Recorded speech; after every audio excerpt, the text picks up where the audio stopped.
சுந்தரம் வந்து பொண்ணுக்கிட்ட சொல்கிறாரு, நீங்கள் தங்கக்கூடாதுன்னு சொல்லிட்டு தான் நான் இவ்வளோ வேலையும் பார்த்து வச்சுருக்கேன், அதனால் உன்னால் இங்கே தங்கவே முடியாதுன்றாரு.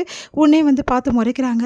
என்ன முறைக்கிற, ஓவராக பண்ணுற, நீங்கள் தங்க முடியாது தெரியுமா, இதுக்கப்புறம் இந்த இடத்துல தூங்கக்கூட முடியாது, ஏன் உட்காரக்கூட முடியாது, அந்த அளவு ஃபர்னிச்சர் போட்டு அடிக்கிட்டேன் அப்படின்றாரு. அதை பார்த்துட்டு நான் இங்கே தங்கக்கூடாதுன்னு நீங்கள் நினைக்கிறீங்களா, நீங்கள் என்ன பண்ணாலும் நான் இங்கே தான் தங்குவேன்னு சொல்லிட்டு பொண்ணி போடுறாங்க. அதை பார்த்து டென்ஷன் ஆகிறாரு சுந்தரம். அடுத்து வந்து பொண்ணி வந்து படுக்க இடம் இல்லாததால் வந்து மாடியில் வந்து பாய் போட்டு படுக்கிறாங்க. அங்கே கரெக்டாக சக்தி வராரு. அவரும் வந்து ஒரு மேட் போட்டு பக்கத்துலேயே படுக்க பார்க்குறாரு. உடனே டென்ஷன் ஆகிடுறாங்க.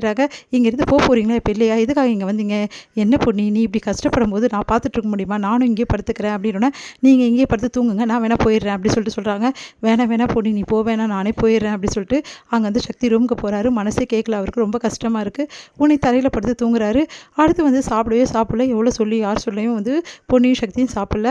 அதனால் என்ன பண்ணுறதுன்னு தெரியாமல் தவிக்கிறாரு சந்திரசேகர். பிரீத்தி வந்து சக்தியை வந்து ஆஃபீஸ்க்கு கூப்பிடுறாங்க. என்ன சக்தி இப்படியே இருந்தால் இப்படி, ஆஃபீஸ்க்கு போகணும்ல, நிறைய வேலை இருக்குது, இப்படியே இருக்கக்கூடாதுல்ல அப்படின்னோடனே, நீ போ பிரீத்தி நான் வரல அப்படின்றாரு. என்ன சக்தி நீங்கள் இப்படி பண்ணுறீங்க, நீங்கள் ஆஃபீஸ் வந்தால் தான் நல்லாயிருக்கும். அதுக்கப்புறம் இன்னொரு விஷயம், இந்த பொண்ணுக்காக இதெல்லாம் பண்ணாதீங்க சக்தி, அவள் அதுக்கெல்லாம் ஒருத்தே கிடையாது. எப்போ பார்த்தாலும் வந்து நம்ம வாழ்க்கையை வந்து கெட்டு குடிச்சோர ஆக்கிட்டா. அது மட்டும் கிடையாது, எப்போ பார்த்தாலும் சும்மா ஓவராக சீன் போட்டுட்ருக்கா. அதெல்லாம் நீங்கள் நம்பாதீங்க. அவள் சீன் போடுறது தான் கரெக்டாக பண்ணிகிட்ருக்கா. உங்களை அவள் நல்லா ஏமாத்துறா, அவளை நம்பாதீங்க. நான் சொல்கிறத கேளுங்க சக்தி அப்படின்னு சொல்லிட்டு அப்படியே வந்து கையை எடுத்துகிட்டு போயிட்டு அப்படியே வந்து தலையில் வச்சு அப்படியே கோதி விடுறாங்க. சக்தி நான் சொல்கிறது உங்களுக்கு புரியுது இல்லை அப்படின்னு சொல்லிட்டு அவரோட கையை எடுத்து இவங்களோட கையோடு வச்சு அப்படியே வந்து பிடிக்கிறாங்க. அப்படியே விலகிறாரு சக்தி. இங்கே பாரு பிரீத்தி, நான் சொல்கிறது புரியுது இல்லை உனக்கு, தேவையில்லாத விஷயத்தெல்லாம் தலையிறத முதல் நிறுத்து. பொன்னியை பற்றி முதல் தப்பாக பேசாத, பொன்னி அப்படிப்பட்டவ கிடையாது, நீ தப்பாக புரிஞ்சிட்ருக்க. அதுக்காக நானும் தப்பாக புரிஞ்சிருக்க முடியாது. கூடிய சீக்கிரம் பொன்னி எப்படிப்பட்டவன்னு சொல்லிட்டு பொன்னி நிரூபிக்கிறாரோ இல்லையோ, நான் கண்டிப்பாக நிரூபிப்பேன். அது மட்டும் கிடையாது, சீக்கிரமாகவே வந்து பொன்னியை பற்றி நீங்கள் எல்லாருமே புரிஞ்சுப்பீங்க அப்படின்றாரு. அதை கேட்டு அதிர்ச்சி அடைகிறாங்க பிரீத்தி. நீ என்ன சொல்கிற சக்தி, அவள் நம்ம வாழ்க்கையில் எப்படி பண்ணியிருக்கா, நம்ம எப்படிலாம் லவ் பண்ணோம், எப்படிலாம் ஒன்றா இருக்கணும்னு நினச்சோம், எவ்வளோ கனவு கண்டோம், எல்லாத்தையுமே வந்து சிதைச்சிட்டா. அப்படி ஒருத்தி வந்து நீ நம்புறியா அப்படின்னோடனே, இங்கே பாரு பிரீத்தி, பழைய கதையெல்லாம் பேச வேணாம், நான் நிறைய வாட்டி உன்னை வான் பண்ணிட்டேன். ஆனால் மறுபடியும் நீ பழசை எடுத்துன்னு வர. இப்போ வந்து என் மனசில் வந்து அந்த பழைய எண்ணங்கள் எதுவுமே கிடையாது, துளி கூட கிடையாது. என் மனசு ஃபுல்லாகவே வந்து அப்படின்னோடனே அப்படியே பார்க்குறாரு. இங்கே பாரு, உனக்கு நல்லாவே தெரியும், என் மனசு இப்போது வேறு மாதிரி ஆகிடுச்சு, என் வாழ்க்கையும் வேறு மாதிரி ஆகிடுச்சு. தேவையில்லாமல் என்னை பேச வைக்காத, தயவு செய்து இங்கே போயிடு பிரீத்தி, உன்னை கெஞ்சி கேட்குறேன் அப்படின்றாரு. அதை கேட்டு பிரீத்தி அதிர்ச்சி அடைகிறாங்க. நீ என்ன சொல்கிற சக்தி, அப்போது உன் மனசில் நான் இல்லையா, நான் உண்மையை சொல்ல போனேன், நீ என் மனசில் இல்லை பிரீத்தி அப்படின்றாரு. அதை கேட்டு அதிர்ச்சி அடைகிறாங்க. அப்போ நம்ம பழகின நாட்கள், நம்ம வந்து 2 பேர் லவ் பண்ணுமே, அதெல்லாம் நீ மறந்துட்டியா, எனக்கு எப்போ கல்யாணம் ஆகிடுச்சோ எல்லாமே முடிஞ்சிடுச்சு, இதுக்கப்புறம் அதை பற்றி பேசாமல் இருக்கதான் நம்ம 2 பேருக்கும் நல்லது. இன்னொரு விஷயம் சொல்கிறேன், தயவு செய்து இந்த மாதிரி இதுக்கப்புறம் வந்து இந்த மாதிரி பேச்சு எடுத்துன்னு என்கிட்ட வராத.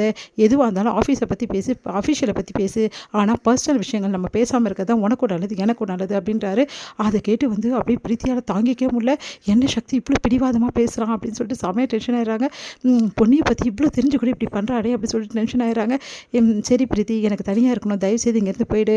அதே மாதிரி ஆஃபீஸ் விஷயங்கள் எல்லாம் நீயும் வந்து பசங்களும் பார்த்துங்க, என்னை தலையிட வைக்காத, என்னை கொஞ்சம் ஃப்ரீயாக விடு, எனக்கு மைண்டு சரியில்லை, தயவு செய்து இங்கே கிளம்பு அப்படின்றாரு. அதை கேட்டு பிரீத்தியால் தாங்கிக்க முடியல, செம்ம டென்ஷனாக வெளியே வராங்க. உடனே சுந்தரம் வந்து, என்ன பிரீத்தி, சக்தி கிட்ட பேசி பார்த்தியா, என்ன சொல்கிறான் அப்படின்னோடனே, விடுங்க நான் இப்போ எதுவும் பேசுறதுக்கு இல்லை, நான் கிளம்புறேன் அப்படின்னாங்க. என்ன பிரீத்தி நீ பாட்டு போயிட்டே இருக்கே, நான் சொல்கிறது கொஞ்சம் கேளு, சக்தி கிட்ட நீ தான் கொஞ்சம் கொஞ்சமாக பேசி அவனுக்கு புரிய வைக்கணும். புரிய வைக்கிறதுக்கு என்ன இருக்குது, அவர் புரிஞ்சுக்கிற மாதிரியே இல்லை, இதெல்லாம் எனக்கு வேலைக்கு ஆகும்னு தோணலை, என்ன இவ இப்படி பேசுகிறா, வேலைக்கு ஆகும்னு தோணலன்றாலே, இதை இப்படி விடக்கூடாது, அவன் அப்படி தான் இருப்பான் பிரீத்தி, கொஞ்ச நாள் சரியாயிடுவான், கொஞ்ச நாளுக்கு பொறுத்து பாரு, அவன் வேறு மாதிரி பேசுவான், அதுக்காக உன் முயற்சியை நீ விடாத பிரீத்தி, எப்படியாவது கொஞ்சம் கொஞ்சமாக சக்தி மனசை மாற்ற பாரு, அப்போ தான் சக்தி உன் வழிக்கு வருவான், இல்லைனா வேறு மாதிரி ஆகிடும், புரியுதா அப்படின்னோடனே, எனக்கு புரியுதுண்ணா அப்படின்னு சொல்லிட்டு போகிறாங்க பிரீத்தி. இங்கே வந்து சுந்தரம் யோசிக்கிறாரு, இந்த சக்தி வந்து ஏன் இப்படி இருக்கான், கொஞ்ச நாளைக்கு முன்னாடி கரெக்டாக தான் இருந்தான், எவ்வளோ பிரச்சனையாக இருந்தாலும் சரி வந்து கரெக்டாக இருப்பான் பொன்னி விஷயத்தில், இப்போ என்னமோ பொன்னி விஷயத்தில் ரொம்ப தடுமாறி இருக்கானே, இதை இப்படி விடக்கூடாது, ஒருவேளை பொன்னி ஃபுல்லாக விரும்புகிறானா சக்தி, அதனால தான் இப்படிலாம் பண்ணுறானா, கூடிய சீக்கிரம் பொன்னி இந்த வீட்டில் விட்டு அனுப்பிச்சிட்டா இதுக்கப்புறம் இந்த பிரச்சனையே வராது, அதுக்கப்புறம் என்ன பிரீத்தி தான், பிரீத்தி எப்படி வந்து சரி கட்டணும்னு எனக்கு நல்லாவே தெரியும் அப்படின்னு சொல்லிட்டு சுந்தரம் யோசிக்கிறாரு. பொன்னி வந்து வெளியே கிளம்பிட்டு இருக்காங்க. அப்போ சந்திரசேகர் வந்து, என்ன பொன்னி வெளியே கிளம்புறியாமா அப்படின்னோடனே, ஆமாம் மாமா நான் இன்னிலேருந்து வேலைக்கு போகலான்னு இருக்கேன்னு சந்திரசேகர் அதிர்ச்சி அடைகிறாரு. இது முடியுது.